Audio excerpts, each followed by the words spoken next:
ini saya akan bertemu dengan para tokoh pendukung Anies. Tentu kalau bertemu tokoh kita akan membahas hal-hal yang insya Allah berbobot dan bermakna untuk perjuangan Anies ke depan. Dan di situ tidak ada Noel ya, di situ tidak ada Bang Nul, karena saya akan bertemu Bang Nul itu di waktu yang berbeda, di tempat yang berbeda, tentu di hari yang sama hari ini. Dan saya belum bisa sebutkan tempatnya, demi kenyamanan bersama lah ya, kurang lebih begitu alasannya. Mau titip pesan Kang, kecurangan pemilu kemarin jangan sampai terulang di 2024. Pastilah lebih berat, minta dibuatkan strategi yang bagus mengatasi kecurangan. Salam Komandan. Salam Komandan, salam 0%. Ya, itu menjadi perhatian kita bersama ya. Sahabat semua, kita tahu pasti kemarin kita juga diramaikan dengan My Pertamina. Itu sungguh luar biasa ribetnya ya.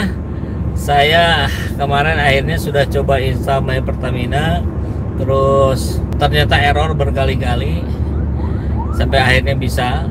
Tapi sebelum didaftarkan saya ternyata kan diarahkan ya harus install link aja, install link aja, dan seterusnya lah. Nah kemarin saya ke SPBU, kan baru kemarin saya berkesempatan ke SPBU. Gimana nih penggunaannya? Nanti aja Pak, santai aja, Agustus. Oh ternyata Agustus. Riuh ramainya mulai dari sekarang. Dan kita tahu ya aplikasinya error, dikasih rating 1 oleh banyak netizen. Bahkan yang paling rendah itu kita tahu itu sampai menginjak 1,2, ratingnya 1,2, itu luar biasa rendahnya ya. Artinya banyak orang yang kecewa. Dan di komentar di Play Store pun luar biasa. Ya netizen lah ya, kita sudah tahu bersama. Nah, yang saya mau kaitkan, ketika isi bensin saja kita harus pakai aplikasi My Pertamina, tapi rencana Pilpres 2024 yang 2 tahun lagi itu tetap menggunakan cara yang konvensional, tetap menggunakan kertas yang dicoblos, tetap menggunakan kardus yang digembok. Tadi tulisan disebutkan kardus. Itu harusnya kan kita pakai aplikasi apa gitu, Fir? My Kardus gitu ya. My Kardus. Atau apa?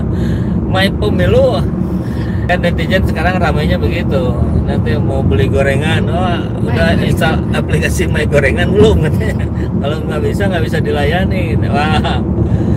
Nah, kita sepakat lah itu, makanya kita dorong orang-orang ahli-ahli IT untuk terus bisa meyakinkan partai politik, karena ujungnya itu nanti kan ada di keputusan akan disepakati antara pemerintah dan DPR. Mudah-mudahan Pilpres ke depan kita bisa e-voting, biar nggak kalah canggihnya dengan My Pertamina kan gitu. Kalau e-voting, sahabat semua, itu berdasarkan pengalaman saya diskusi dengan para ahli IT dan juga melihat langsung kerja-kerja mereka, itu bisa dipastikan aman dari kecurangan. Kan yang kita khawatirkan dari Pilpres ke Pilpres itu kan kecurangan yang berlapis-lapis, mulai dari TPS masuk ke yang lebih besarnya lagi dan sampai ujungnya penghitungan akhir. Nah, kalau pakai e-voting kita bisa menghemat puluhan triliun, bukan puluhan miliar. Karena kertas hilang tuh nggak ada, kardus nggak ada, gembok nggak ada, termasuk kunci gemboknya nggak ada. Dan nanti datanya akan diamankan oleh banyak server gitu. Jadi kalau satu coba dicurangi, dihack gitu, nanti server-server yang lain itu akan muncul gitu untuk membantahnya, kurang lebih gitulah logikanya. Maka kita dorong mudah-mudahan e-voting bisa diterapkan. Yang cocok jadi presiden 2024 itu Pak Anies, karena beliau sudah teruji di dalam negeri maupun mancanegara. Siapa lagi kalau bukan Pak Anies? Semoga Allah meridhoimu Pak Anies. Amin, amin. Ini doa ya. Oke, kita aminkan. Aminkan. Ada lagi dari Nana Dewi. Betul Bang Saiful, deketin tuh Bang Noel untuk diajak bergabung jadi relawan Anies. Bisa nggak tuh kira-kira? Dan tidak ada yang tidak bisa ya. Ya kita lihat saja nanti bentuk diskusinya. Kita kira kalau Noel saja kemarin sudah apa istilah keren sekarang sudah mewakafkan dirinya untuk menjadi orang yang meringankan hukuman Munarman, karena sebetulnya tidak bersalah gitu kan, versi Munarman, versi siapa, Nol ini ya. Maka saya kira bukan tidak mungkin.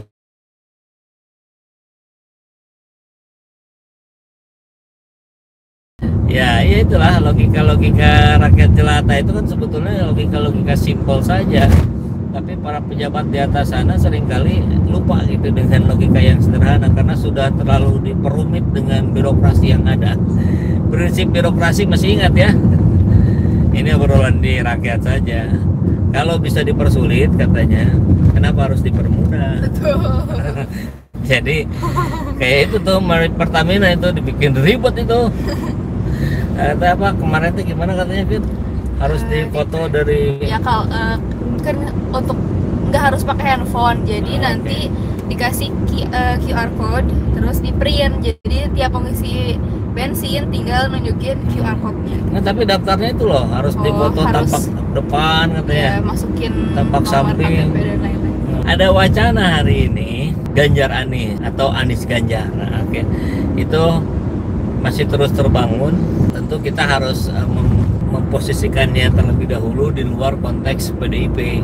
Tapi kalau Anies Ganjar, saya kira banyak di antara kita semua yang oke gitu, bagus, bahkan itu bisa menyelesaikan polarisasi yang terjadi hari ini.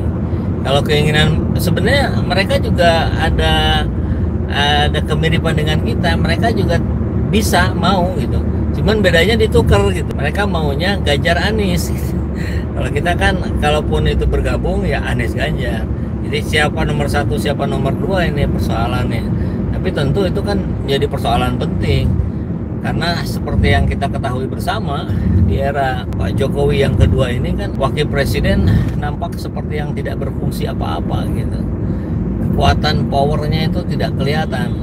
Maka menjadi nomor 1 tetap menjadi pilihan masing-masing. Tapi mudah-mudahan kita ketemu titik-titik yang lain lah ya. Kan kita selama masih bisa berdiskusi, maka berbagai peluang masih terbuka. Itu kita akan diskusi kurang lebih dengan Bang Nul itu terkait tadi ruang-ruang apa yang bisa disepakati bersama, yang bisa dijadikan kampanye bersama, kan gitu ya. Kan walaupun kita berseberangan, ya kan tujuan kita sama. Kita ingin negeri ini menjadi jauh lebih baik. Kalau mau gabung, mudah-mudahan Ganjar mau jadi nomor 2 kan gitu. Nomor 1-nya Anies. Nanti partainya kan bisa dari tadi tuh PKS, Nasdem, Demokrat, gabung nanti pendukung Ganjar misalkan dari Golkar, PAN, P3. Itu kan sudah jauh lebih dari cukup. Ada lagi nih yang lumayan nyambung. Ya. Bisa nggak sampaikan ke Pak Anies kalau bisa partai saya P3 dirangkul, karena saya mendukung Pak Anies, tapi saya simpatisan P3, dan wakil Pak Anies kalau bisa AHY atau Pak Gatot yang notabene di luar PDIP. Mantap. Pak Galunggung Sidik, itu pasti kita sampaikan kalau ada kesempatan bertemu ya. Kalaupun tidak ketemu Pak Aniesnya, ketemu tokoh-tokoh pendukung Pak Aniesnya, ini kan tidak kalah kuat juga untuk kita sampaikan. Dan memang faktanya begitu kok. Saya melihat langsung real di lapangan. Ini grassroots, para kader-kader dan simpatisan PAN, P3 itu mayoritas ke Anies Baswedan. Itu sudah clear, sudah selesai itu. Jadi memang makanya sekarang para pimpinan struktural di PAN dan P3 ini lagi gamang, lagi galau, Fir. Mereka aduh gimana ya gitu.